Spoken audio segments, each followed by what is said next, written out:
Hi everyone. In addition to all the other things I do, I currently serve as the president of the College Music Society Southern Region. I love my chapter and I'm very honored to have this role, and one of the things I'm doing is planning our regional conference, which is happening in February 17th through the 19th at Delta State University in Cleveland, Mississippi. So I thought today would be a good time to talk about the importance of professional activities in one's own professional organizations. Over the years, I've had numerous discussions with colleagues on all levels, students, faculty, administrators, about what is really the value of participating actively in one's professional organizations. And I'd like to address that today. So students ask me, well, I'm so busy with my work as a student, I'm trying to graduate, I don't have time to do these additional things. Faculty say I'm busy with my own faculty work, with my own creative activities, I don't want to do the stuff, and additionally, I had someone say I don't want to do the blah, blah, blah, in addition to playing the piano. And administrators say, well, I'm so overwhelmed with my administrative work, I don't really have time to do my own research anymore. So I'd like to address that. If you are a student listening to this, professional organizations, professional activities are your key to leaving your student days and becoming a professional. I can trace back my career to the important role that my active participation in professional activities has played. For example, my dissertation topic came about because someone at a professional meeting heard me give a paper, someone from another field, from music ed actually, and said, have you ever thought about making this your dissertation topic? That individual, shout out to Dr. Steve Brzezinski at University of Miami, he served my committee, and this dissertation topic kind of made me a very unique researcher because it was combining the philosophy of Jean-Paul Sartre to talk about being an existential piano teacher. So applying Jean-Paul Sartre's philosophy to piano teaching in a higher educational setting. Also, students can network, and networking is so essential in our field and really in any field. And they can look for potential collaborations, for potential future jobs. And this also applies to faculty members. Faculty members who are looking for new projects, professional organizations and meetings are where you meet those individuals you can collaborate with. Faculty members looking for jobs. Guess who's on your search committee? It's not going to be somebody from your area. It's going to be people from outside of your area, and those are the kinds of people that you meet at professional meetings. And administrators, we get rejuvenated and inspired by participating in our own creative activities, by participating in our own research. And we also get to hear what faculty are doing. So while it is very difficult for administrators to keep up their own research and creative activities, the value of it is immense, not only for ourselves, but for our own departments, institutions, students, and faculty. So one advice I'd like to give is a lot of times people think of professional activities as activities in one's own sphere. So what that means is, okay, I'm a pianist, I'm going to participate in my piano organization. And that may be fine and well, but I would really encourage everyone to go beyond that and to really seek out opportunities to participate in the larger sphere of academia or in a larger sphere of one's music activity. So what do I mean by that? Join an organization that's not just for pianists. Why? Because when you are a pianist and all your friends are pianists, what does that really help you do? Okay, maybe you can give advice to each other about being a better pianist, but it doesn't help you in terms of creating more performance opportunities for you. It doesn't connect you with people such as, for example, composers who can write music for you, other instrumentalists who you can collaborate in chamber music with, musicologists and theorists you can do research with.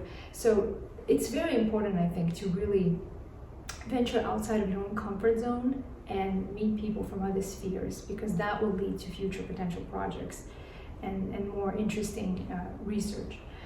The overarching organization for everyone who's in academia is the College Music Society, and I strongly encourage everyone to check it out, because that in its membership has performers, musicologists, theorists, and music technology, music education, music therapy, everyone in the sphere of music who is doing any kind of research creative activities, not just academics. There's independent musicians, there's retired musicians, of course there's students. It is primarily a North American organization, but there is an international chapter which is now beginning to grow. So I really encourage everyone to check it out and participate. I can trace my own career in terms of job opportunities that came about directly out of my participation in the College Music Society. So I strongly encourage that. Now, when one is going to participate in a music organization, make sure you are actively participating. So what do I mean by that? Do not just join an organization and then do nothing with it. If you join an organization, make sure you make it a point to attend a meeting, a regional meeting, a state meeting. It doesn't have to be a national meeting, whatever meeting you can afford to attend. And there is money on your campuses. If you're a student, check out your graduate student association, check out your graduate school, you'll find money. If you're a faculty member, there's faculty senate, there's your department, there's your college, there is money, you just have to look for it. Also, try to submit things. When I joined CMS, one of the first things I did was I said, oh wow, I can submit an abstract. And I taught myself how to write an abstract. I remember this, I was sitting in the library, it was Saturday night, and I just taught myself how to write an abstract. I wrote it, I sent it to all the CMS conferences, and that year was the year that I started presenting at regional events, and that was the year that I found my dissertation topic, and everything kind of took off for me from there. So do not be scared about doing this. If you've never written an abstract, if you don't know what it entails, it's not that hard. You can learn how to do it. So I do encourage you, please submit proposals, abstracts for papers, for lecture recitals, for performances. When you go to these meetings, if you're presenting or if you're just attending, do not kind of be shy and stand in the corner. Go up to people, talk to them, talk to people after their sessions, ask questions, actively engage with folks. And I know it's scary, but that's really how connections are made. One of the saddest things is if someone goes to a conference and they say, are performing at a concert, and then they leave, or after their performance. Don't do that. Talk to the other people, talk to the performers, talk to the composers, congratulate performers, composers, talk to presenters about the ideas. That's how you network and form professional relationships. And finally, if there's an opportunity to get more involved, to volunteer, to serve in a committee, to run for office, take advantage of it. Because you really get to know people and you really get to help your profession by taking that extra step. So those are some of my thoughts. To summarize, I encourage everyone to check out College Music Society. I encourage everyone to take an active role in whatever organization you're in, outside of just being a member. And I would also encourage you to really branch out beyond your own sphere and see what opportunities are available, because there's so much fun things you can do in professional organizations, and they will really help you in your career later on. So the second topic I wanted to talk about today is organizing two conferences at the same time, because as I mentioned, I am organizing the College Music Society Regional Conference, but as you may have heard from my other blog, I'm currently also planning the International Annual Music by Women Festival, so which is happening a few weeks after that conference, and I'm going to clip my vlog about that festival below so you can see how I'm planning that. But the idea is, how do you balance those two things? What advice do you have for anyone thinking about planning two major events at once? The first thing I'd like to say is, unless you really know you can do it and you have a lot of experience planning events like I do, don't do it. It really is a lot. It will take a lot out of you. It's a lot to keep track of, and it will affect your own activities. My own kind of creative work has kind of slowed down because of it, I'll be honest. But I have done a lot of event planning. I knew I could do it, and for me, it was kind of, a service to my profession, to my musical community. So of course, I'm very happy to do this. So some advices if you are doing this. Number one, make sure you have a great team working with you. And I do. I have the most wonderful people on the Southern Board of the College Music Society. And so really all I'm doing is kind of coordinating their work. And so that's very important. And then number two, make sure you have great conference hosts, and that's the institution hosting the event. And of course, we have a wonderful conference host, Delta State. But I've seen at other events that I've planned where either the conference hosts did not know what it all entails to host a conference. They didn't know how much they were going to have to provide, and it kind of became sort of a disaster situation where I'm trying to run an event and I can't get in the building, literally. I've had that happen to me. I can speak more about conference planning mishaps if you like in another video. But I've also seen on the other end where the host is great, but the conference planner kind of dropped off the face of the earth, and the host kind of has to take over those responsibilities. So it's very good to have both ends be figured out. And of course, you don't know that sometimes unless you're going in, but there are a lot of questions you can ask people who want to help with an event to see if they're ready and to see if they really understand what their job entails.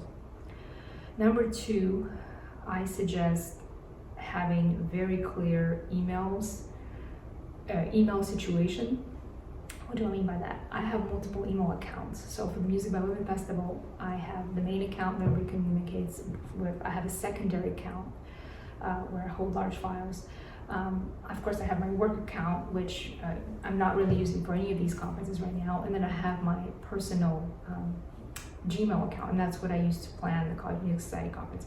So I tell you this because all the information is going to different accounts, so that's how I can keep track of what's happening where. And the final piece of advice is when you are managing multiple tasks, it's good to have very clear expectations for yourself and for others about timelines. So for example, when it comes to me, I tell myself, okay, on this day I'm going to work on College Music Society stuff, on this day I'm going to work on festival stuff. Of course, it doesn't mean that I'm not answering emails continuously about these things, but if I'm trying to do something massive like plan a schedule, work on the conference book, I set specific times where I'm only working on that so it doesn't get overwhelming. And same thing for everybody who's working with me planning these events. We have deadlines that we, of course, agree on, we coordinate, and we make these deadlines that are not stressful, that are manageable, that people can get things done. But there's also a safety net to that. I know that if we do not make a specific target deadline, we still have some time to make up for it later on. So that alleviates some of the stress. So those are just some of my advices about planning two conferences at the same time. If you have any more questions about doing something like this, I'd love to address them. Thank you so much for watching this video. Please don't forget to like this video and subscribe to my channel. And I plan to actually show you some of the behind the scenes at the festival, but also at the College Music Society Regional Conference as much as I can. So I hope that you will watch those videos later on. Thank you so much, and I will see you next one. Bye.